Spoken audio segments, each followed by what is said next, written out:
আমার নাম সাফিয়া।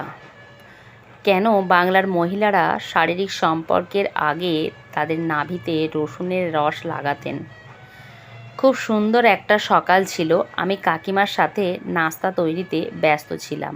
আমার কাকিমার ছোট্ট ভাই আয়ান আমার সামনে বসেছিল।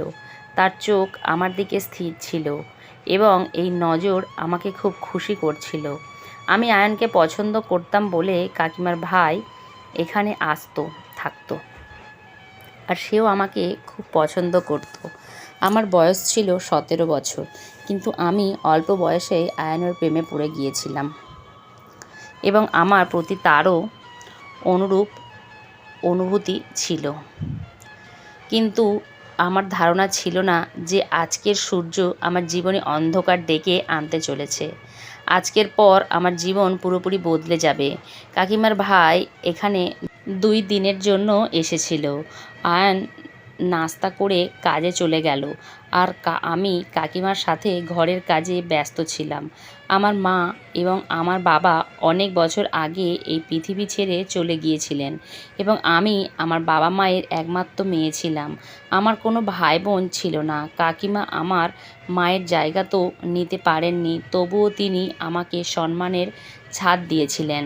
আমি কাজ করতে করতে সময় বুঝতে পারিনি এবং ইতিমধ্যেই বিকেল হয়ে গেছে এবং কাকিমা তার রুমে বিশ্রাম করতে চলে গেছে, আর আমি রান্নাঘর পরিষ্কার করার জন্য রান্নাঘরে ছিলাম।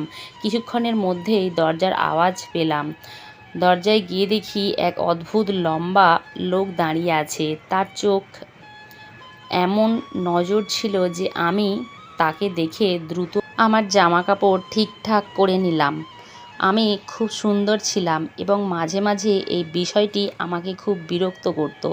আমি যেখানেই যেতাম ছেলেরা আমাকে মনোযোগ দিয়ে দেখত, তাই আমি যখনই বাড়ির বাইরে যেতাম তখন মুখ লুকানোর চেষ্টা করতাম, আর এই সময় আমি আমার সৌন্দর্য লুকানোর চেষ্টা করতে লাগলাম। লোকটা আমার কাকিমার কথা জিজ্ঞাসা করছিল। আমি দরজা বন্ধ করতে চেয়েছিলাম যাতে আমি ভেতরে গিয়ে কাকিমাকে ডাকতে পারি, কিন্তু লোকটি দরজায় হাত রাখল আর বললেন, দরজা বন্ধ করার দরকার নেই। আমি তোমার কাছে অপরিচিত নই, যাও তোমার কাকিমাকে ডাকো। তিনি যা বললেন তা আমার কাছে খুব অদ্ভুত লাগছিল। আমি এই লোকটিকে এখানে প্রথম দেখছিলাম এবং সে বলছিল যে সে আমার কাছে অপরিচিত নয়। দরজা খুলে ভেতরে যেতে আমার খুব কষ্ট হচ্ছিল, কিন্তু এটা আমার বাধ্যতামূলক ছিল। তাই আমি সাথে সাথে দৌড়ে ভেতরে গিয়ে কাকিমাকে বললাম, দরজায় একজন লোক দাঁড়িয়ে আছে। আমার মুখে লোকটার চেহারার বর্ণনা শুনে কাকিমার মুখের রং বদলে গেল। সে বলতে লাগলো, তোমার দরজায় আসার দরকার নেই, তুমি রান্নাঘরের কাজ শেষ করো। ওদের কথা শুনে আমি রান্নাঘরে পৌঁছালাম আর কাকিমা দরজার কাছে চলে গেলেন। তখন আমি কাকিমার গলা শুনতে লাগলাম। আমি বুঝতে পারছিলাম না সে সেই লোকটির সাথে কী কথা বলছে, তবে অবশ্যই কিছু কথা ছিল যা খুব শান্তভাবে এবং চুপি চুপি বলা হচ্ছিল। আমি ভাবছিলাম কাকিমা এই লোকটার সাথে কী কথা বলছে, আর এই লোকটাকে যে এখানে শুধু কাকিমার সাথে কথা বলতে এসেছে। কিছুক্ষণ পর কাকিমা আমার কাছে এসে বলল, ওই লোকটার ব্যাপারে তোমার কাকা বা আমার ভাই আয়ানকে কিছু বলার দরকার নেই। কাকিমার কথা শুনে আমি অবাক হয়ে গেলাম। কাকা প্রতিদিন ভোরে অন্য শহরে কাজে যেতেন এবং রাতেই বাড়ি ফিরতেন, কিন্তু তিনি দিনে কয়েকবার কাকিমাকে ফোন করতেন এবং তার সাথে কথা বলতেন এবং আমার খবর নিতেন। কাকা কাকিমার নিজের কোনো সন্তান ছিল না, তাই কাকা আমাকে নিজের মেয়ের মতোই মনে করতেন। কাকা আমার খুব যত্ন করতেন, সেই জন্য তিনি আমাকে কঠোরভাবে বুঝিয়েছিলেন যে আমি যেন তাকে কিছু না বলি। কিন্তু আমার মনের মধ্যে আগ্রহ জেগেছিল, কে এই লোক যাকে নিয়ে কাকিমা সবার থেকে আড়াল করতে চায়। আমার তাকে বদমাইশ লোক মনে হচ্ছিল, কিন্তু তার সাথে আমার কাকিমার কী সম্পর্ক ছিল? কাকিমার কথা শুনে আপাতত আমি মুখ বন্ধ করে রেখেছিলাম, আর না আমি আয়ানকে কিছু বলি, আর না কাকাকে কিছু বলি। ভেবেছিলাম আজ না হলে কাল সবাই জানতে পারবে, কারণ আমি বিশ্বাস করতাম কোনো কিছুই বেশি দিন লুকিয়ে রাখা যায় না। আর তারপর আজ রাতে আয়ন আমার রুমে এসে বলল, খুব শীঘ্রই আমি আমার দিদির সাথে তোমার আর আমার সম্পর্কের কথা বলবো। আমি চাই আমরা তাড়াতাড়ি বিয়ে করি। আমি আয়নের কথা শুনে হেসেছিলাম, কারণ আমি তখন মাত্র 17 বছর বয়সী এবং সে সবে 23 বছর বয়সে পরিণত হয়েছে এবং তারপরে তার স্থায়ী চাকরিও ছিল না। সে কেবল সামান্য অর্থ উপার্জন করছিল। তাহলে সে আমাকে তার ঘরে কিভাবে রাখবে? এত তাড়াতাড়ি বিয়ে করা আমাদের পক্ষে সম্ভব ছিল না। তবে আয়ন বলছে কিছু বিষয় আছে যার কারণে তিনি আমাকে শীঘ্রই বিয়ে করতে চান। আর সে প্রতিদিন নিজের জন্য ভালো চাকরি খুঁজছে। তারপর সে আমাকে নিয়ে অন্য শহরে চাকরির জন্য শিফট করবে। এতে আমার কোনো আপত্তি থাকবে কি করে? আমি তাকে বললাম, কাকিমা রাজি হলে আমার কোনো আপত্তি থাকবে না। এই কথা শুনে আয়ন খুব খুশি হলো এবং সে খুশিতে আমার হাত ধরল। ওকে এইভাবে স্পর্শ করা আমার খুব লজ্জা লাগছিল। সেই দিন নীরবে কেটে গেল এবং কিছুদিন পর লোকটি আবার আমাদের বাড়িতে এলো। লোকটা আজ দরজা থেকে সোজা ঘরে ঢুকছিল। এবার কাকিমা তাকে তার ঘরে বসিয়ে দিলেন। আমি রান্নাঘরে উপস্থিত ছিলাম। এমন সময় হঠাৎ কাকিমাও রান্নাঘরে এলেন। তিনি একটি রসুন তুলে আমাকে বলতে লাগলেন যে আমি নিজে না ডাকলে আমার রুমে আসার দরকার নেই। আমি বড় অবাক হয়ে কাকিমার হাতে ধরা রসুনের দিকে তাকালাম, আর সে চুপচাপ তার ঘরে ফিরে গেল। আর রুমের দরজা বন্ধ হওয়ার আওয়াজ পেলাম। ঘণ্টাখানেক এইভাবে কেটে গেল, সবখানে নীরবতা। কিছুক্ষণ পর কাকিমা আমাকে ডেকে ঠান্ডা জল আনতে বললেন। 2 গ্লাস ঠান্ডা জল নিয়ে কাকিমার রুমের দরজা পৌঁছতেই শুনলাম দুইজনে নিজেদের মধ্যে গল্প করছিল। আর কথা বলতে বলতে আমার চোখে আপনা আপনি থেমে গেল কাকিমার দিকে, কারণ তার অবস্থার পরিবর্তন হয়েছে বলে মনে হচ্ছে। তার চুল ভালো করে বাঁধা ছিল, কিন্তু এখন তার চুল এলোমেলো এবং তার জামাকাপড়ও অদ্ভুত অবস্থায় ছিল। কাকিমাকে আরও ভালোভাবে পরিদর্শন করতে পারার আগেই সেই লোকটি কাকিমাকে বলতে লাগলো যে এটা আপনার মেয়ে। এ তো অনেক সুন্দরী এবং যুবতী। তার বিয়ের কথা ভাবছেন না কেন? এর জন্য আপনি সহজেই সম্বন্ধ পাবেন। এখন আপনার বয়স হয়েছে, এটা নিয়ে ভাবতে শুরু করুন। লোকটার কথা শুনে আমি লজ্জায় ভরে গেলাম। সে আমার কাছে অপরিচিত ছিল। সে শুধু আমার যৌবনের প্রশংসাই করছিল না, আমার বিয়ের কথাও বলতে শুরু করছিল। আমি জানি না এটা কে যে আমার কাকিমার সাথে এত খোলামেলা কথা বলছিল। আর তখন কাকিমাও হেসে ওকে বলল, হ্যাঁ, এখন ওকে বিয়ে করাতে হবে, এটা আমার দায়িত্ব। আমি এখন বুড়ো হয়ে গেছি, কিন্তু সে এখন যুবতী হয়ে গেছে। লজ্জায় আমি সাথে সাথে সেখান থেকে চলে এলাম। এই অচেনা লোকের সামনে কাকিমা যেভাবে আমার যৌবনের কথা বলছেন তাতে আমার খুব খারাপ লাগছিল এবং তাদের মধ্যে আবার কথোপকথন শুরু হয়। কিছুক্ষণ পর লোকটা ফিরে গেলে কাকিমা আবার আমাকে বুঝিয়ে বললেন আয়ন আর আমার কাকাকে এই বিষয়ে কিছু না বলতে। কিন্তু এটা একটা কাকতালীয় যে ঠিক সেই মুহূর্তেই হঠাৎ করেই বাড়ি চলে এলো আয়ন। অসুস্থতার কারণে তিনি নিজ বাড়িতে না গিয়ে এখানে আসেন। লোকটিকে বাড়ি থেকে বের হতে দেখে সে সঙ্গে সঙ্গে আমার কাছে এসে জিজ্ঞাসা করতে লাগলো, ওই লোকটি কে এবং এখানে কেন এসেছে? আমি অস্বীকার করে মাথা নেড়ে বললাম, আমি কিছুই জানি না। ওই লোকটি কাকিমার সাথে দেখা করতে এসেছিল। আয়ন সোজা কাকিমার রুমে গিয়ে দেখা করলো। আর তারপর হঠাৎ কী হলো জানি না, দুজনেই জোরে চিৎকার শুরু করে দিল। কাকিমা আয়নকে গালি দিচ্ছিল, আয়ন কাকিমাকে উত্তর দিচ্ছিল অনেক কিছুই না জেনে। তাদের মধ্যে কী চলছে আমি এই বিষয়ে কিছুই জানতাম না, কিন্তু একটা ধারণা নিশ্চয় ছিল যে ব্যাপারটা অনেক বড় ছিল বড় কিছু এবং হয়তো সেটা সেই অচেনা লোকটার সাথে সম্পর্কিত। অনেকক্ষণ পর আয়ন যখন কাকিমার রুম থেকে বের হলো তখন তার মুখ রাগে লাল হয়ে আছে। সোজা স্টোর রুমে গিয়ে দরজা বন্ধ করে দিল। তার শরীর ভালো ছিল না, সেই জন্য আজ আমাদের বাড়িতে থাকতে এসেছিল। এরপর কাকিমাও তার ঘর থেকে বের হয়নি। আমি রাতের খাবারের সময় কাকিমাকে ডাকতে গেলাম। কাকিমা খুব রেগে গিয়ে আমাকে বলছিল যে গিয়ে ডিনার করে ঘুমাও। আমার প্রতি তার আচরণে আমি খুব বিরক্ত হয়েছিলাম। আয়ন কি হাঙ্গামা সৃষ্টি করেছিল জানি না, যার কারণে কাকিমার রাগ বের হচ্ছিল আমার ওপর। কাকিমাও আমাকে জিজ্ঞাসা করতে চাইলেন কি হয়েছে এবং সে বলল যে এই সব তোমার কারণে হচ্ছে, তাই খুব বেশি নির্দোষ হওয়ার দরকার নেই, আর এখান থেকে চলে যাও, মুখ দেখিও না। আমি অশ্রুসৃত অবস্থায় তার রুম থেকে বেরিয়ে এসে অবিরাম কাঁদছিলাম।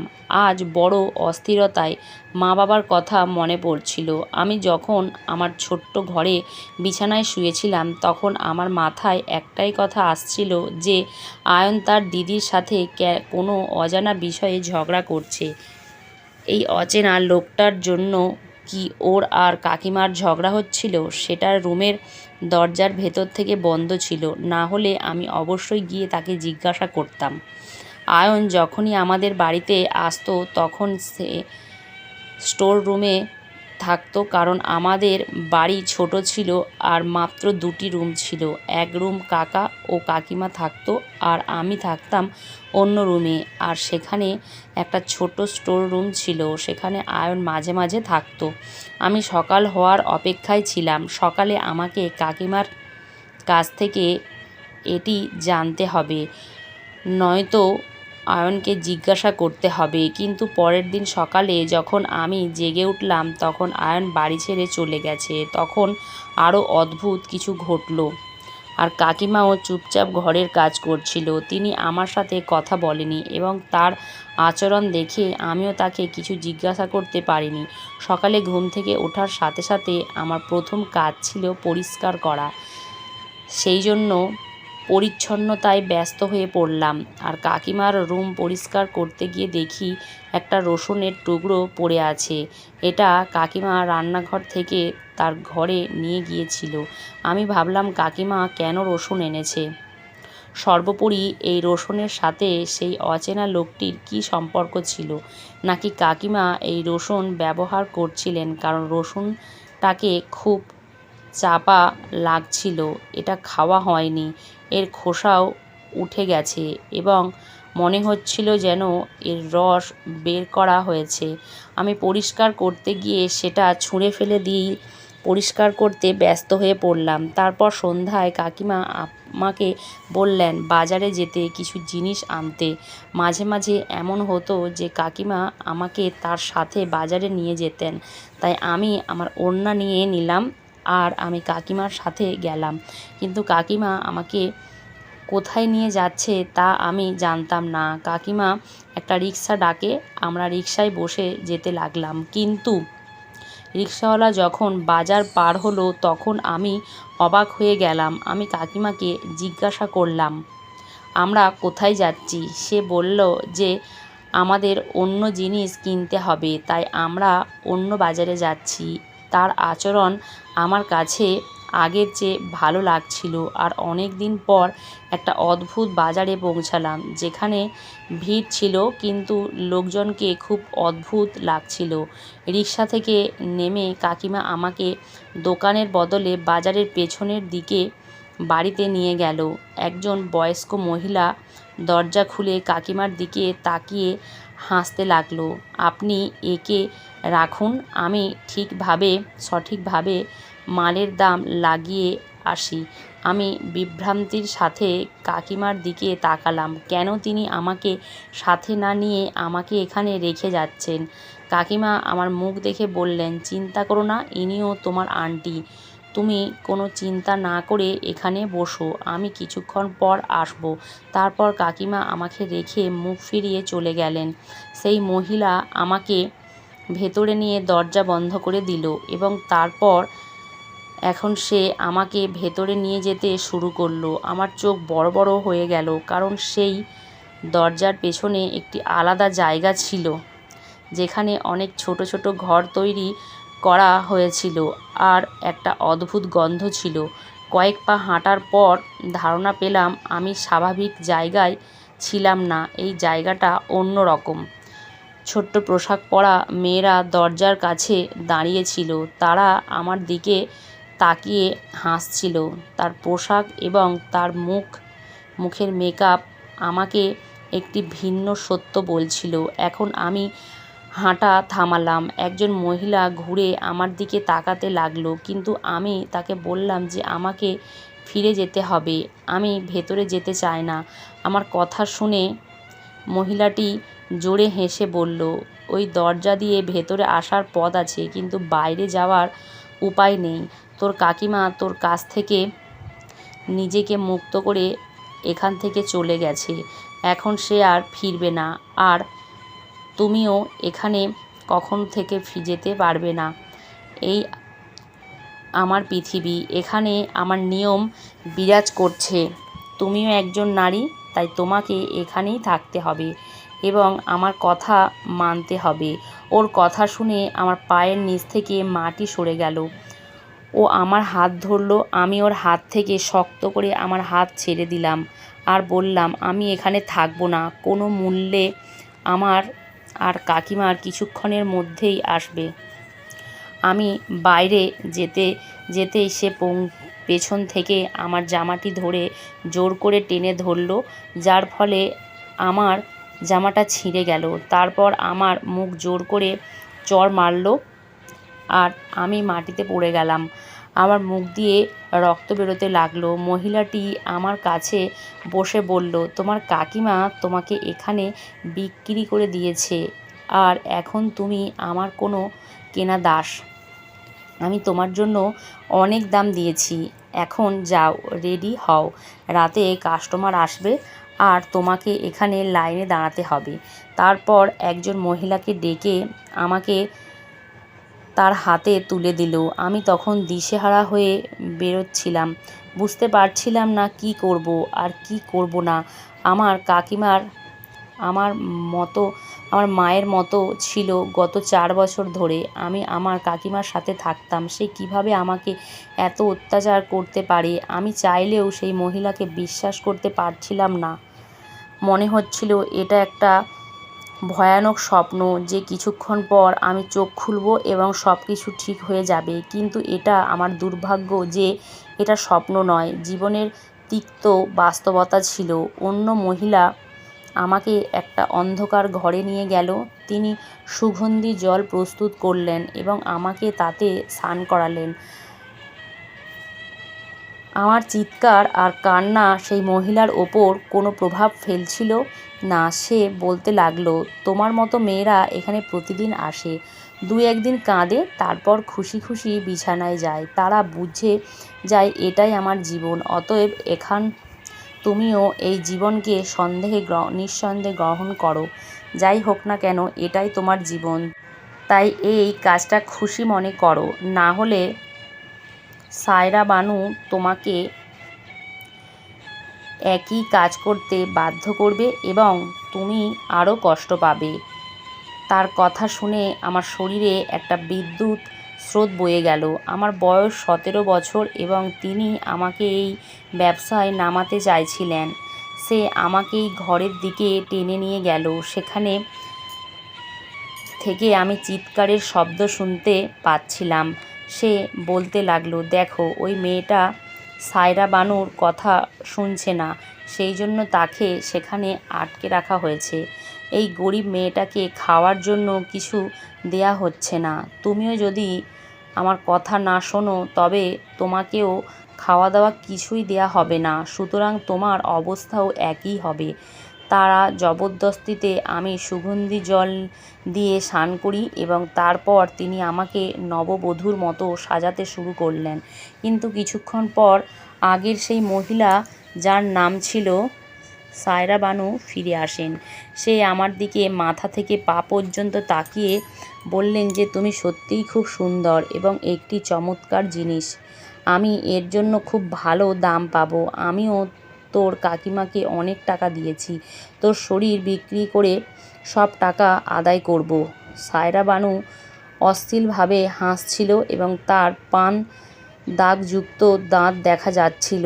আমি প্রায় এই দৃশ্যটি সিনেমায় দেখেছি, তবে আমি কখনোই ভাবিনি যে আমার জীবনে এমন সময় আসবে। তখনও আমার চোখ থেকে অবিরাম অশ্রু ঝরছিল। আমি সেই মহিলাকে জিজ্ঞাসা করলাম, আমার কাকিমা কেন আমাকে এখানে রেখে গেলেন? মহিলাটা জোরে হেসে বলল, এটা তুমি জানবে।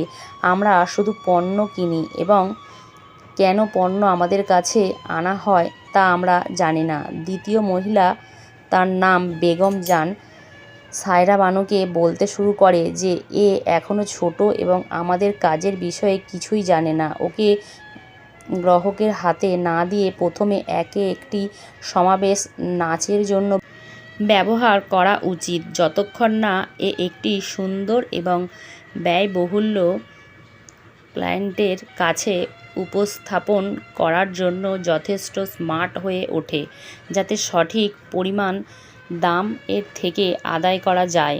সায়রা বানু মহিলাটি কি বলছে তা বুঝতে পেরে বললেন, ঠিক আছে, তাকে নাচ এবং গানের জন্য প্রস্তুত করো। এই আদেশ দিয়ে সে নিজেই রুম থেকে বেরিয়ে গেল। বেগম জান আমার দিকে তাকিয়ে বললেন, তোমাকে কয়েকদিন বাঁচিয়েছি, তবে মনে রাখবে এই পৃথিবীতে শীঘ্রই বা পরে তোমাকে গ্রাহকের কাছে যেতে হবে, কারণ এটি তোমার কাজ। আমি যখন এখানে আসি তখন আমার বয়স ছিল মাত্র 15 বছর এবং আমার আসল মা আমাকে এখানে বিক্রি করে দিয়েছিলেন, কারণ সে কেবল অর্থের জন্য উদ্বিগ্ন ছিল। সে তার মেয়েকে কখনোই ভালোবাসতো না, সে কন্যাদের বোঝা মনে করত। তাই সে আমাকে এখানে বিক্রি করে দিয়েছে। তারপর থেকে আজ পর্যন্ত প্রতিদিনই কোনো না কোনো কাস্টমারের সঙ্গে আছি, কারণ এটাই এখন আমার জীবন। আমি অনেকবার এখান থেকে পালানোর চেষ্টা করেছি, কিন্তু এখান থেকে বের হওয়ার জন্য একটাই দরজা আছে, যার ওপর সায়রা বানু নিজেই তার চাকরদের সাথে পাহারা দেয়। তাই এখান থেকে পালানোর কথা ভাববে না, নইলে সায়রা বানু তোমার এমন অবস্থা তৈরি করবে যে সারা জীবন মনে থাকবে। বেগম জান খুব সুন্দর এবং খুব স্নেহময়ী মহিলা ছিলেন। আমিও তার কথা বলার ধরন পছন্দ করতাম, নইলে এখানকার কোনো মহিলা ঠিক মতো কথা বলতেন না। সে শুধু আমাকে ভালোবেসে বোঝা ছিল না, আমাকে নাচ শেখাতেও শুরু করেছিল। যখন আমি সারাক্ষণ কাঁদতাম, আমি আমার ভাগ্যের জন্য খুব অনুশোচনা অনুভব করছিলাম যে আমার নিজের কাকিমা ছাড়া আর কেউ আমাকে এখানে রেখে যায়নি। তারপর কয়েকটা দিন এইভাবে কেটে গেল। এখন কাঁদতে কাঁদতে আমার চোখের জলও শুকিয়ে গেল। মনের কথা বুঝতে পেরে ভাবলাম, বেশি দুঃখ করে লাভ নেই। আমি নিশ্চিন্ত ছিলাম যে এখানে আমার কাকিমা আমাকে নিতে আসবে না। জানি না সে কিসের প্রতিশোধ নিচ্ছে আমার কাছ থেকে। আয়ন তাকে কি বলেছিল যে সে আমাকে পরের দিনই এই পৃথিবীতে ছেড়ে চলে গেল? আমি এই প্রশ্নের উত্তর জানতে চাইছিলাম। আমার কাকিমা আমার সাথে কেন এমন করলেন? কিন্তু বর্তমানে এই সব প্রশ্নের উত্তর দেওয়ার কেউ ছিল না। বেগম জান আমাকে এই সব সমাবেশের নিয়মকানুন শিখিয়েছেন এবং 1 মাস নাচতেও শিখিয়েছেন এবং তারপরে আমাকে ওই সমাবেশের একটি অংশ করা শুরু করেছিল, যেখানে মাতাল লোকেরা আমাদের সামনে বসতো এবং আমাদের তাদের সামনে অদ্ভুত পোশাক পরে আমাদের নাচ উপস্থাপন করতে হতো। বড় মেয়েরা নাচে বেশ পারদর্শী হয়ে গিয়েছিল, তারা খুব সহজে ওই কাজটা করত, কিন্তু আমার জন্য এই কাজটা খুব কঠিন ছিল। আমি সারা জীবনে আয়ন ছাড়া আর কাউকে দেখিনি, আর না ঘর থেকে একা একা কোনো দিন বেরিয়েছি। এখানে এত অচেনা লোকের সামনে আমার নাচ উপস্থাপন করা আমার পক্ষে খুব কঠিন ছিল। কিন্তু যেখানেই আমার পা থেমে যেত, সায়রা বানু তার হাতে ছুরি দুলিয়ে আমাকে কোমরে আঘাত করত। এটা সবার অজানা ছিল। মাত্র 2-4 দিন কেটে গেল যে বুঝতে পারলাম এটাই আমার পৃথিবী। আর এখানে সায়রা বানু লক্ষ্মী বইয়ের সুরে নাচতে পারাটা আমার বাধ্যতামূলক, কারণ যেই দিন আমি ঠিকমতো নাচতাম না সেই দিন আমার খাওয়া দাওয়া বন্ধ হয়ে যেত, আর তখন সারাদিন ক্ষুধা তৃষ্ণায় ভুগতাম। তাই আমিও নাচে সামান্য অংশ নিতে শুরু করেছি। তারপর আরও 1 মাস এইভাবেই কেটে গেল। একজন ধনী লোক পতিতালয়ে এলো এবং সে প্রথমে যাকে কিনে নিল সে আমি।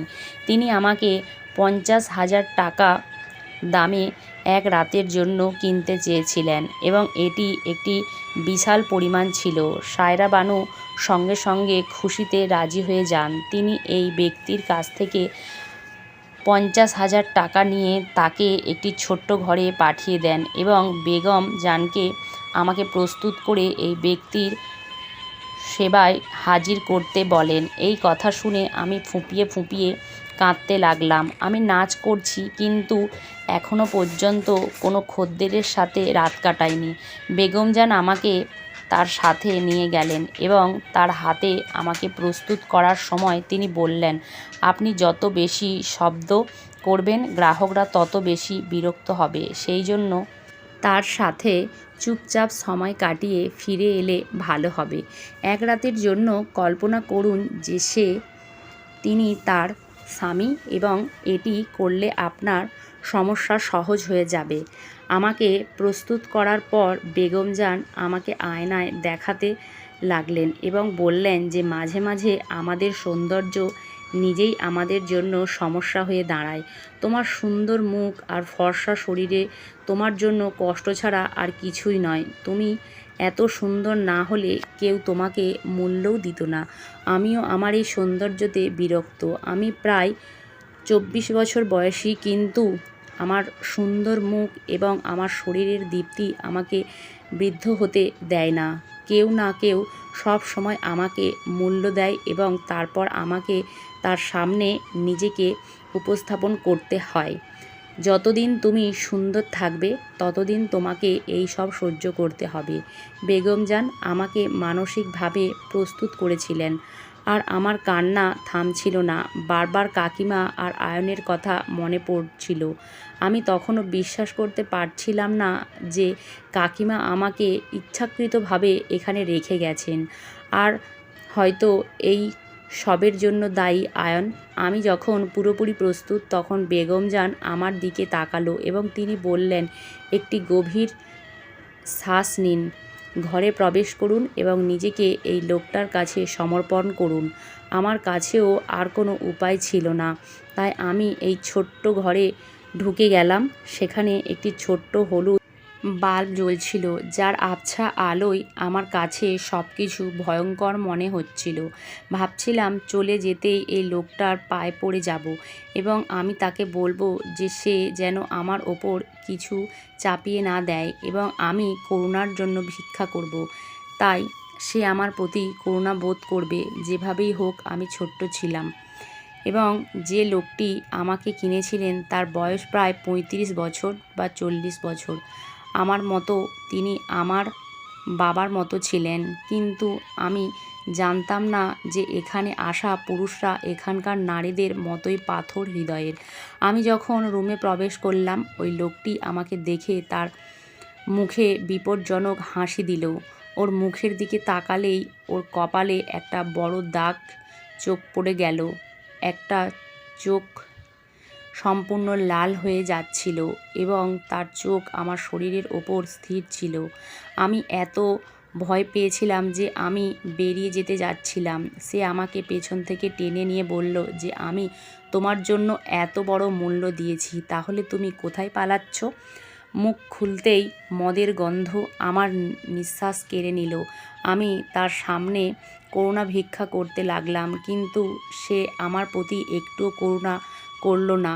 বলল, এবার সোজা বিছানায় এসো, তোমার মতো মেয়েদের ন্যাকামি আমি ভালো করেই জানি। তিনি আমাকে সোজা বিছানায় ঠেলে দিলেন এবং তারপর বেগম জানের কথা আমার মনে ঘুরপাক খেতে লাগলো। তিনি আমাকে ঘুমাতে যাওয়ার আগে আমার নাভিতে রসুনের রস লাগাতে বলতেন। তিনি রসুনের একটি ছোট্ট কোয়া আমার নখ দিয়ে খুঁচিয়ে আমাকে দিলেন। আমি তা আমার মুঠিতে ধরলাম। সেটা আমি ব্যবহার করতে ভুলে গিয়েছিলাম। বেগম জানের কথা মনে পড়তেই আমি দ্রুত রসুনের কোয়া আমার নাভিতে ঘষতে লাগলাম, যাতে এর রস আমার নাভিতে লেগে যায়। কিছুক্ষণের মধ্যে আমি আমার নাভিতে রসুনের পুরো কোয়া ঘষে ফেললাম এবং তারপর আমার সাথে যা ঘটার তাই ঘটল। একজন লোক সারা রাত তার টাকা পুরোপুরি উসুল করছে এবং আমার কান্নাকাটি করে কোনো লাভ হয়নি। লোকটা ছিল একেবারে পাথর হৃদয়, তার ওপর কোনো কিছুই প্রভাব ফেলছিল না। সম্ভবত তিনি মদের প্রভাবে ছিলেন বা এটি তার স্বভাব ছিল। প্রতিটা মুহূর্ত আমার জন্য ভারী হয়ে উঠছিল। মনে হচ্ছিল যেন রাত আর শেষ হবে না। এবং তারপর একটা সময় এলো যখন আমি অজ্ঞান হতে লাগলাম। এখন আমি সম্পূর্ণ অজ্ঞান হয়ে গেছি। আমি যখন চোখ খুললাম তখন বেগম জান আমার সামনে উপস্থিত। সেই গ্রাহক সকালের আগেই চলে গেছে। বেগম জান আমাকে বোধভ্রম করার চেষ্টা করছিল। জ্ঞান ফিরিয়ে তিনি আমাকে জড়িয়ে ধরলেন। সে বলল যে প্রথম রাতটা কঠিন, এখন তোমার জন্য সব কিছু সহজ হয়ে যাবে। কিন্তু আমার কাছে কিছু সহজ মনে হয়নি। যে রাতটা কেটে গেল খুব ভয়ানক। জ্ঞান ফেরার পরও আমি চিৎকার করছিলাম। বেগম জান আমাকে তার সাথে তার ঘরে নিয়ে গেলেন আর সারাদিন শুধু ওকে জড়িয়ে ধরে চোখের জল ফেলতে থাকলাম। আমি আমার মাকে খুব মিস করছিলাম। আজ আমার মা বেঁচে থাকলে হয়তো এই দিনটা দেখতে হতো না। প্রথমবারের মতো আমি বিশ্বাস করেছি যে আমার বাবা মা ছাড়া কেউ আমার আপন নয়। এই সম্পর্কগুলোও শুধু দেখানোর জন্য। আমার কাকিমা, যাকে আমি আমার মায়ের সমান মনে করতাম, তিনি আমাকে এই জ্বালাবদ্ধতার মধ্যে ঠেলে দিয়েছিলেন। এখানে আমি আমার পরিচয় হারিয়েছিলাম। আমার মা ছিল সাফিয়া, কিন্তু এখানে আমার নাম পরিবর্তন করে গুলজান রাখা হয়েছে। এখানে সবাই আমাকে এই নামে ডাকত। আমি নিজেও ভুলে গিয়েছিলাম যে আমার নাম ছিল একসময় সাফিয়া। সারাদিন আমি বেগম জানের সাথেই ছিলাম। আমি কোনো খদ্দেরের কাছে যেতে চাই না, কিন্তু পতিতালয়ে ব্যবসাকারী মেয়েকে দাম দর করা হবে না তা কী করে সম্ভব? 2 দিন নীরবে কেটে গেল। তারপর তৃতীয় দিনে একজন 55 বছর বয়সী গ্রাহক আমার দাম লাগাতে এলেন। আমি সায়রা বানুকে প্রত্যাখ্যান করার চেষ্টা করলে তিনি আমাকে জোরে চড় মারেন। তিনি বলেন, এখানে অস্বীকার করার সুযোগ নেই। তুমি না গেলে আমি নিজেই তোমাকে কাস্টমারের সামনে ফেলে দেব। সায়রা বানু সামনে আমি অসহায় ছিলাম। বেগম জান আমাকে সেই লোকটির কাছে যাওয়ার জন্য প্রস্তুত করেছিলেন এবং আমার মুঠিতে রসুনও দিয়েছিলেন। এটি আপনার নাভিতে লাগাতে ভুলবেন না। আমি চুপচাপ আমার মুঠিতে রসুন টিপে দিলাম আর আমি ধীরে ধীরে সেই ঘরে পৌঁছে গেলাম। নীরবে ওই বৃদ্ধের সাথে রাত কাটিয়েছি। এবার আমার কাঁদলাম না। বেগম জানের কথাগুলো সঠিক প্রমাণিত হলো। যখন আমি কোনো আওয়াজ করিনি, এমনকি গ্রাহকও আমাকে বিরক্ত করেনি, কিন্তু ঘুমানোর আগে নাভিতে রসুনের রস লাগিয়েছিলাম। আমি কিছুই জানতাম না এই রসুন কী করে এবং কেন বেগম জান এটা আমাকে লাগানোর জন্য দিয়েছিলেন। আমি আমার জীবন হারাচ্ছিলাম, আমি আমার সম্মান হারিয়েছিলাম। এখন আমার সাথে প্রতিদিন একই ঘটনা ঘটে। আমি এখন আয়ানকে মিস করি। সে কি তার দিদিকে আমার নিখোঁজ হওয়ার বিষয়ে প্রশ্ন করতো না?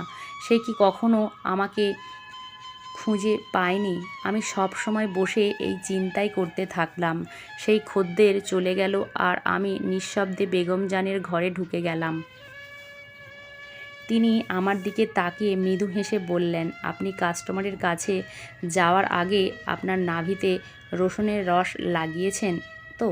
বেগম জানের পরামর্শে আমি হ্যাঁ সূচক মাথা নাড়লাম। বেগম জান বললেন, তুমি আমার মেয়ের বয়সী, আমি তোমাকে আমার মেয়ে মনে করি, কিন্তু এই সব লোকের হাত থেকে আমি তোমাকে বাঁচাতে পারবো না। তোমার পরিচয় পাল্টে গেছে। তুমি এখান থেকে পালানোর চেষ্টা করলেও এই সমাজ তোমাকে বাঁচতে দেবে না, কারণ তুমি একজন দেহ ব্যবসায়ী হয়েছো। বেগম জান আমাকে সব সময় বলতেন, বাইরের দুনিয়া নিয়ে ভাববে না। আর বেগম জানের কথা আমার মনে স্থির হয়ে গিয়েছিল এইভাবে। আমি এখানে 8 মাস কাটিয়েছি। এখন আমি এই কাজে এতটাই অভ্যস্ত হয়ে গিয়েছিলাম যে আমি শুধু জানতাম যে গ্রাহক আমার জন্য অপেক্ষা করছে আর নিজেকে প্রস্তুত করতাম। আমি যে একসময় আয়নের বধূ হওয়ার স্বপ্ন দেখতাম, এখন প্রতি রাতে প্রত্যেক নতুন মানুষের বধূ হয়ে যায়। কিন্তু বেগম জান প্রতি রাতে আমাকে রসুন দিতে ভোলেননি এবং তিনি অবশ্যই আমাকে বিছানায় যাওয়ার আগে ওই রসুনটি আমার নাভিতে লাগাতে বলেছিলেন। 1-2 বার বেগম জানকে এই বিষয়ে জিজ্ঞেস করেছিলাম, এই রসুনে এমন কি আছে যেটা আপনি প্রতিবার আমাকে দেন?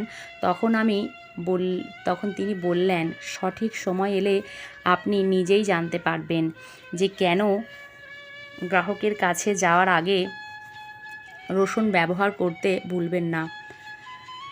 অনেক দিন ধরেই খেয়াল করছিলাম বেগম জান অসুস্থ, কিন্তু তিনি নিজের চিকিৎসা করাচ্ছিলেন না। এবং যাই হোক, আমাদের মতো মহিলাদের জন্য কোনো চিকিৎসা সম্ভব নয়। আমাদের এখানে কেউ নেই যে আমাদের যত্ন নিতে পারে। একমাত্র যিনি আমাকে যত্ন করতেন তিনি ছিলেন বেগম জান। পরের দিন সায়রা বানু আমার কাছে এসে বলল, রাতে রেডি হও, আমার কাছে একজন কাস্টমার আসবে। এই বলে সায়রা বানু চলে গেল আর আমি রেডি হতে লাগলাম, কারণ এখন আমি এই পৃথিবীতে অভ্যস্ত হয়ে গেছি। আমি যখন পুরোপুরি প্রস্তুত হলাম তখন বেগম জান আবার এসে আমাকে 1 টুকরো রসুন দিলেন। আজ আমি ভাবছিলাম যে আমি তাকে এই প্রশ্নটা করব, এই রসুনে দিয়ে কি হয়? কাস্টমারের কাছে যেতে দেরি হচ্ছে, তাই ভাবলাম ফিরে এলে তাকে অবশ্যই এই প্রশ্নের উত্তর জিজ্ঞাসা করব। কাস্টমার আমার জন্য অপেক্ষা করছিল, তাই আমি কাস্টমারের রুমে পৌঁছালাম, কিন্তু তার আগেই নাভিতে রসুনের রস লাগিয়েছিলাম। তবে আমি অবশ্যই জানতাম যে এই কাজের পেছনে বিশেষ কিছু আছে। রসুনের বিষয়টি আমার মনে বারবার ঘুরপাক খাচ্ছিল। যদি কেউ আমাকে এই বিষয়ে বলতে পারে তবে তা কেবল বেগম জানই হবে। এবং আজ আমি সিদ্ধান্ত নিয়েছিলাম যে আমি তাকে জিজ্ঞাসা করব, কারণ তিনি আমাকে প্রতিবার রসুনের কথা বলতে ভোলেননি। আমি রুমে পৌঁছানোর সাথে সাথে আমার চোখে অশ্রুতে ভরে গেল, কারণ আমি বুঝতে পারছিলাম যে রুমে উপস্থিত লোকটি আর কেউ নয়, আয়ন। সে যেন মাতাল হয়ে বিছানায় বসেছিল আর আমাকে দেখা মাত্রই লাফিয়ে উঠল। তারপর আমার কাছে এসে অবাক হয়ে জিজ্ঞাসা করল, সাফিয়া, তুমি এখানে কি করছো? আমি তোমাকে কোথায় না কোথায় খুঁজেছি। আমি তাকে জোরে ধাক্কা দিয়ে বিছানায় ঠেলে দিলাম। আমি সাফিয়া নই, আমার নাম গুলজান। সাফিয়ার চরিত্রে আয়নের মুখোমুখি হওয়ার সাহস আমার ছিল না। এই পতিতালয়ে আমার ইজ্জত লুট করা হলে আয়ন এসে আমাকে কাঁধে চেপে ধরে। তিনি বললেন, আমি ভালো করেই জানি তুমি আমার সাফিয়া। তুমি এখানে কিভাবে এলে? আমার দিদি আমাকে বলেছিল যে তুমি কোনো ছেলের সাথে পালিয়ে গেছো। আয়নের কথা শুনে আমি চমকে উঠলাম। তারপর ওকে আমার পুরো ঘটনা খুলে বললাম। যে আমাকে এখানে নিয়ে এসেছে সে আর কেউ নয়, তার দিদি। এই কথা শুনে আয়ন আমার পায়ের কাছে বসে কাঁদতে শুরু করলো এবং আমার সব প্রশ্নের উত্তর দিল যে আমার দিদি যখন থেকে তোমার এবং আমার সম্পর্কের কথা জানতে পেরেছে তখন থেকে সে তোমাকে ঘৃণা করতে শুরু করে। সেই জন্য সে তার নিজের সুবিধার জন্য অজানা পুরুষদের ডাকত, কারণ জামাইবাবু বেশিরভাগই বাড়ির বাইরে থাকে। আমি তার পরিকল্পনার কথা জানতে পারলাম, সেই জন্য তোমাকে অন্য শহরে নিয়ে যাওয়ার কথা বলতাম। কিন্তু সেই দিন যখন আমার কথা বলছিলাম তখন আমার দিদি সেই সব কথা শুনছিল আর সেই লোকটাকে দিদির সাথে দেখা করতে আসতো, কারণ সে একজন পতিতালয়ের দালাল। আমি আমার দিদির কার্যকলাপের সম্পর্কে ভালোভাবে অবগত ছিলাম। তখন সে অন্য পুরুষদের সাথে সম্পর্ক করত যখন তার স্বামী বাড়িতে থাকতো না। তুমি এটা জানো না, কিন্তু আমি এটা জানতাম। আমি আমার দিদিকে অনেকবার বোঝানোর চেষ্টা করেছি, কিন্তু সে আমার কথা শোনেনি।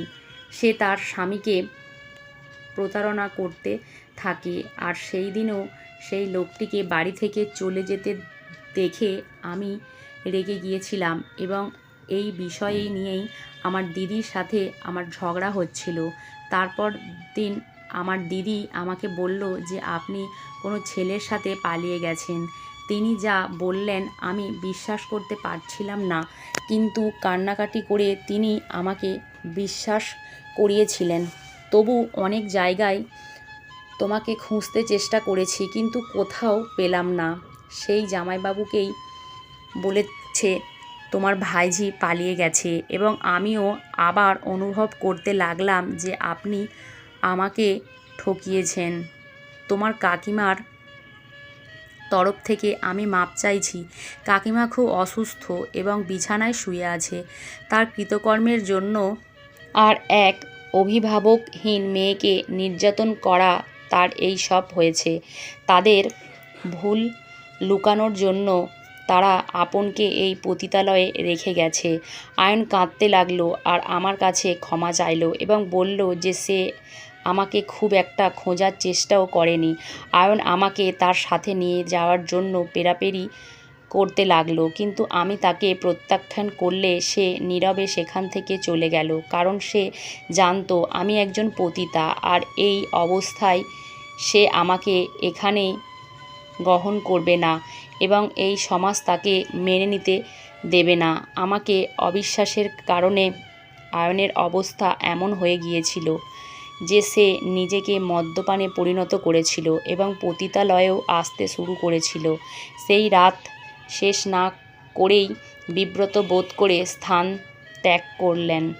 আর আমি বেগমজানের ঘরে এসেছিলাম, কিন্তু বেগমজানের রুমে এসে দেখি, অবাক হয়ে দেখলাম যে বেগমজান মাটিতে পড়ে আছে। দেখলাম তার শরীর ঠান্ডা হয়ে গেছে। এই দেখে আমার পায়ের নিচ থেকে মাটি সরে গেল আর আমার চোখ থেকে অশ্রু থামছিল না। আমি বেগমজানকে আমার সব কিছু ভাবতাম, আর আজ সে আমাকে ছেড়ে চলে গেছে এই পৃথিবী থেকে। কিন্তু তার হাতে একটি চিঠি ছিল যাতে তার পুরো গল্প লেখা ছিল, কিভাবে সেই পতিতালয়ে এসেছিল এবং কিভাবে সে তার জীবন যাপন করেছে। এবং সেই সাথে চিঠিতে এটাও লেখা ছিল যে সে রসুনের রসে কি হয়।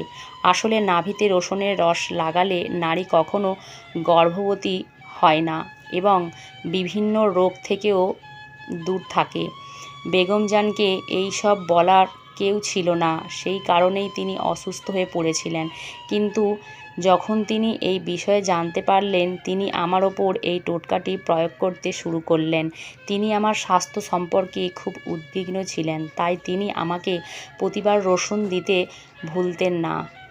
কিন্তু দুঃখের বিষয় এই যে বেগমজান এই পৃথিবী ছেড়ে চলে গেছেন এবং এখন কেউ আমাকে এখানে রসুন দেবেন না, আর এখান থেকে পতিতালয়ে বাকি জীবন কাটাচ্ছি। কিন্তু আজও আমি বেগমজানকে মিস করি, যে আমাকে নিয়ে এত চিন্তিত ছিল।